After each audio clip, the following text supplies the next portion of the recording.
प्रिय देशवासियों, नमस्कार। आज हम अपने देश की कई सफलताओं और गर्व की बात करेंगे।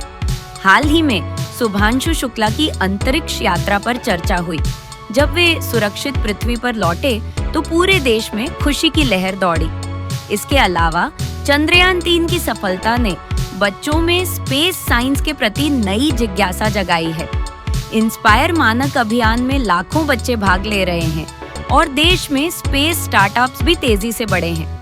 साइंस में भी हम आगे बढ़ रहे हैं, जैसे इंटरनेशनल ओलंपियाड में हमारे छात्रों ने मेडल जीते।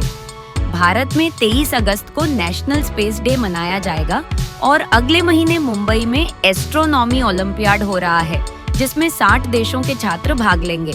यूनेस्को ने 12 मराठा किलों को वर्ल्ड हेरिटेज साइट के रूप में मान्यता दी है। ये किले हमारे इतिहास के गवाह हैं, जैसे शिवनेरी, प्रतापगढ़ और रायगढ़। मैं सभी से आग्रह करता हूँ कि इन किलों की यात्रा करें और हमारे गौरवमयी इतिहास को जानें।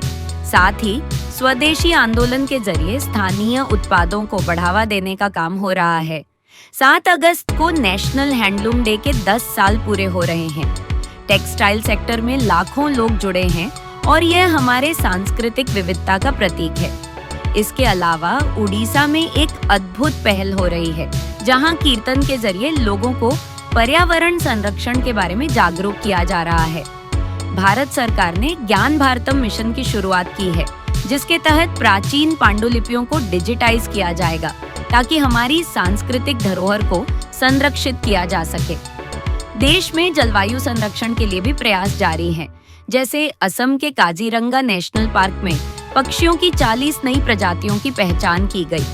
स्वच्छ भारत मिशन ने 11 सालों में एक जन आंदोलन का रूप ले लिया है और हर वर्ष लाखों लोग इसमें शामिल होते हैं।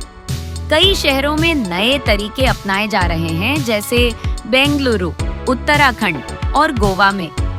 अंत में भारत के विभिन्न हिस्सों में हो रहे छोटे-छोटे बदलावों और स्थानीय प्रयासों से हम एक मजबूत और आत्मनिर्भर देश बन रहे हैं। धन्यवाद।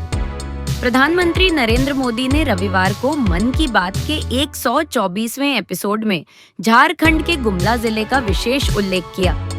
इस दौरान उन्होंने नक्सलवाद के रास्ते को छोड़कर रोजगार की दिशा में आगे बढ़ने वाले एक युवा की प्रेरणादायक कहानी साझा की।